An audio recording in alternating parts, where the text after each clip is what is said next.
This episode of the Westwood Living Podcast brings us back to the kitchen of Hania Khuri-Trapper. Hello, good morning. How are you, my dear? Good morning, Tom. So I'm flipping through my social media recently, and I see that you have written another book. Yes, I have.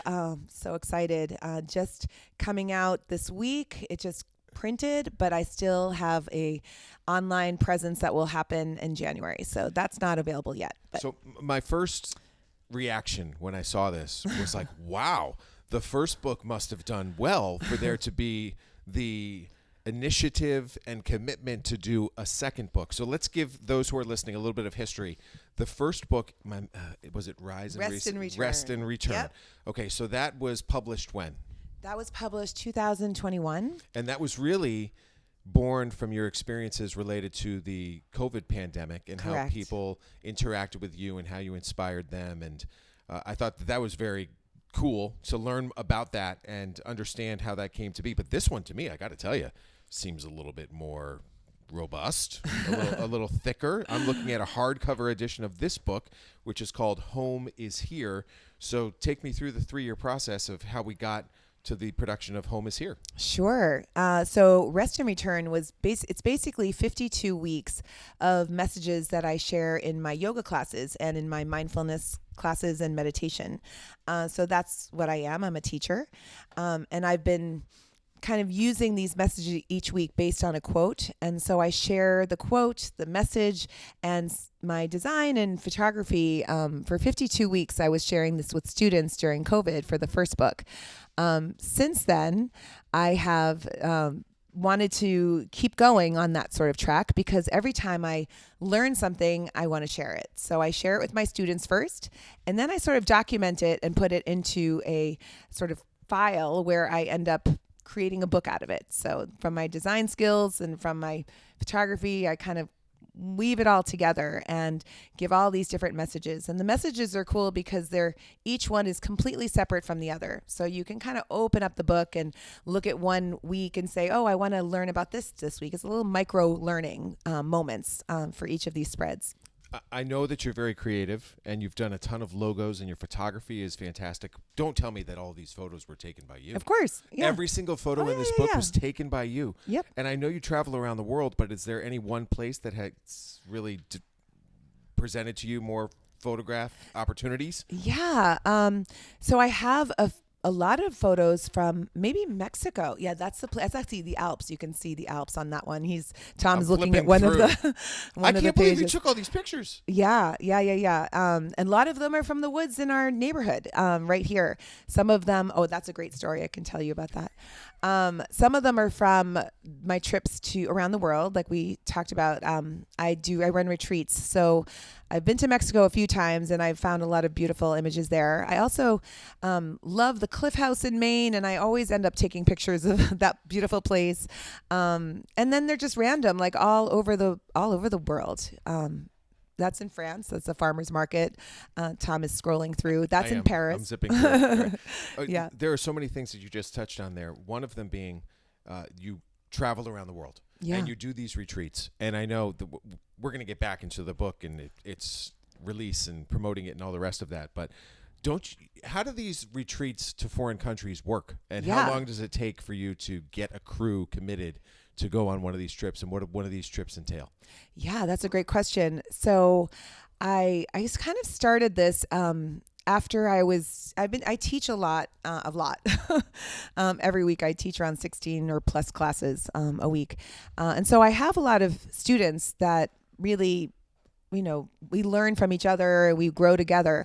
It was kind of the natural progression to do something and bring them somewhere else, not just the yoga studio, but bring them into life somewhere. So the first retreat, I partnered with this wonderful woman she teaches in Bali, and she's an incredible yoga teacher, a trauma-informed teacher. Her name is Katie Nesbitt. I adore her. She's a good colleague of mine, and we ended up partnering together and doing this these retreats. She actually has a retreat company called Soulscapes Retreats, and she runs around the world doing all these retreats with her partner.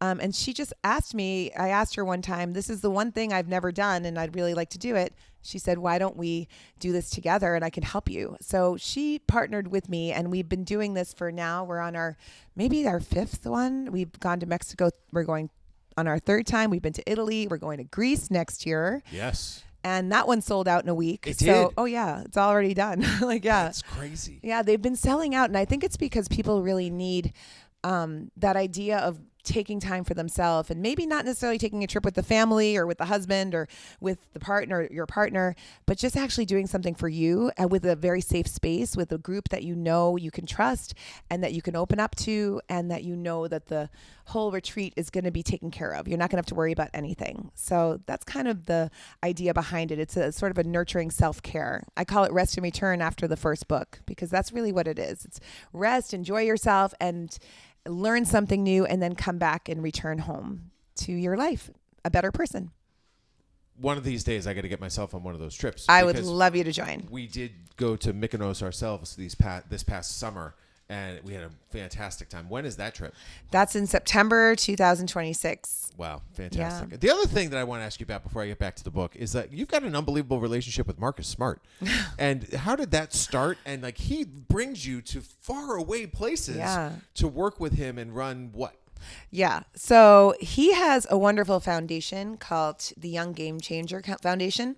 And they contacted me and asked me if I wanted to be part of this foundation, because they were launching a mindfulness program for the military. So he helps all these military families' children, active duty families' children.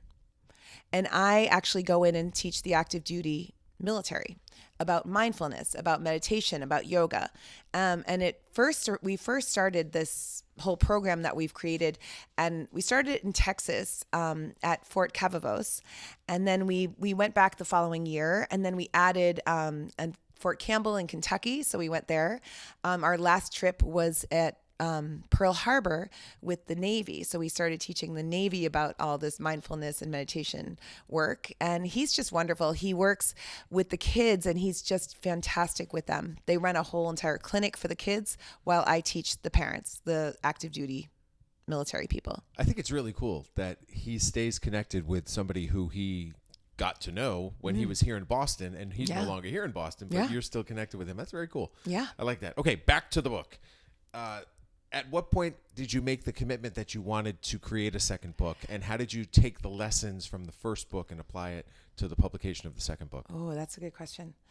I feel like it was a very intuitive process. Every time I would teach a week worth of classes and I would research my theme that week, I would actually bring it right into this file of mine. And just like I did on the first one, and it just became a thing where I would document what I learned along the way. And it just felt natural to take all the work. For the last 3 years, I was a little more selective about which messages I chose, because it was 3 years worth of messages that I kind of cherry picked from. And then I found I liked the format. Somehow it feels like it worked.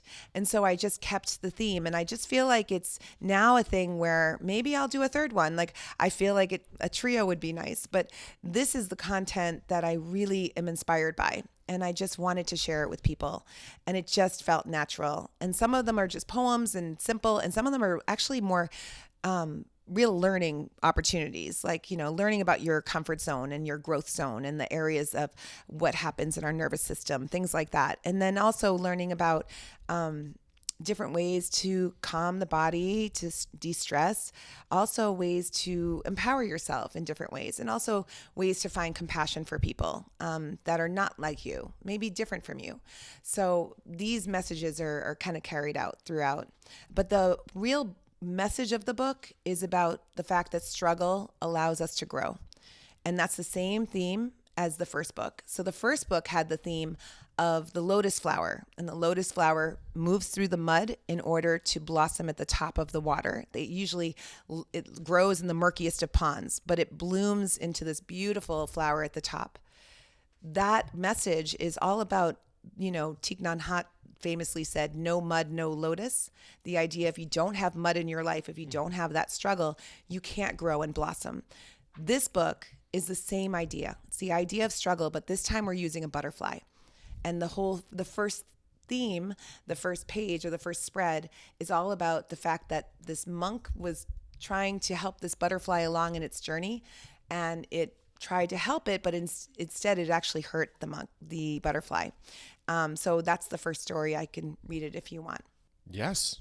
Sure. Why not? Why shouldn't we get a live reading here? Should we get a live reading? Of course. I didn't even know that was going to be part of the conversation here. But yeah, this is on page 5. Yeah. So it's the first story. So yeah, here you go, folks. Hania Khuri-Trapper from her new book, Home is Here. Welcome to your journey. There is a Buddhist parable about a monk and a butterfly. The monk came across a butterfly in its cocoon and decided to sit and watch as it began its transition into the world. He watched for hours as the butterfly struggled to break free, until finally it stopped moving altogether. Concerned, he thought, maybe I can help this butterfly on its journey. With the best intentions, he carefully cut a small piece of the cocoon to let the butterfly out. The butterfly escaped easily, but its wings were small, and its body was bloated and heavy. The monk watched and waited for it to fly away, but it could not lift off.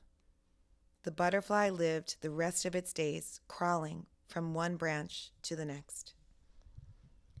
What the monk did not realize was that the struggle itself was necessary. The effort of pushing through the cocoon strengthened the butterfly's wings and allowed the fluid in its body to flow outward, giving the wings their shape and power. Without that struggle, the butterfly could not fly. The tension was not an obstacle, but a wise teacher, helping the butterfly develop, expand, and finally find freedom. On the other side of struggle lies growth and wisdom. No one can move through our struggles for us. Even in darkness, the struggle prepares our wings. And when the time comes, we too will rise, not in spite of the pain, but because of it. Wow, profound. That's really great. And it sets the tone for the whole book. And it just prepares your mind for engagement. That's great. Good job. Thank you. Very moving. So how do people get the book? Where are we going to see you over the next couple of days and weeks? Because it's that holiday season when a gift like this would be perfect for the people you love. It is a really good book, a gift, because I think of it as a healing tool, for people. And a lot of times people will buy the book, they'll read it, and they'll say, wow, I want one for this person who's going through this and this person who's going through that. So it kind of ends up being a nice healing tool for someone as a gift that kind of keeps on giving. A lot of people say that they have it by their nightstand and they'll just open to a random spread and just give them a little piece in their day. So my book is available. It will be available in January. It's more of a New Year's, 52 weeks starting in the new year. It'll be available on bookbaby.com and on Amazon and probably Barnes & Noble too. And hopefully I'll be selling some books at Decor and More in Westwood. And also, you can always reach out to me. I have yogawithhania.com and you can just email me and I can ship books to anybody. Also, I have an event coming up this Sunday at Lululemon in Legacy Place in Dedham. And that's from 6 to 7 p.m. And that's a free event. And I'll be reading from the book and selling books and also signing them. So, yeah. So get in touch. Very, very cool. Yeah. Anything else exciting going on in your life? Oh, I don't know. I'm a little bit busy. I am going to in January. I'm going back to Tulum with another whole group of people, and I'm really excited about that. Yeah, and the teaching is going great. I'm running a lot of teacher training programs at the moment, and yeah, I'm a busy girl. And I have my 2 boys are doing great, and husband singer-songwriter is doing great, and my dog is running around here somewhere. Oh, we love Marley. Yeah, Marley's around. So Marley's the best. And I'm right there with you. We have kids in the same exact age, right? So you've got Sammy, who's a sophomore. Yeah. Right? Dahlia's a sophomore right now. And then you have Ferris, who's a senior, and I have Olivia, who's a senior. So we're going through the same. We're on it. We're in it. We're in it right now. You and Chris went the all boys route. And yeah, you went the girls. All girls route. Very different routes. I know, but it's okay. It's all good. It's all good. It's fun to hear the stories from the different perspectives. Exactly. Well, I love catching up, and I'm glad we got a chance to do this. Of course, you've been looking at it throughout the course of this podcast, but the title of the new book is called Home. Hold on, that wasn't clean on my end, so I got to clean that up. Well, I love catching up, and for those of you listening and have, well, I love catching up, and for those of you who have been watching this with a slate, you can see the cover of the book on that slate. It is Home is Here, Weekly Reminders to Pause, Reflect, and Just Be. It's by Hania Khuri-Trapper, and she just shared all the different ways that you can pick yourself up a copy, and I'd highly recommend it. Really high quality. The one I'm looking at here is a hardcover, so very, very cool. Thank you for your time. Thank you so much for having me, Tom. So Appreciate I didn't know it. I'd get a book reading today. That's the first book reading we've had on the podcast network, but that's great. Folks, as always, if there's someone else you want me to have a conversation with, just reach out, Leyden@bestversionmedia.com.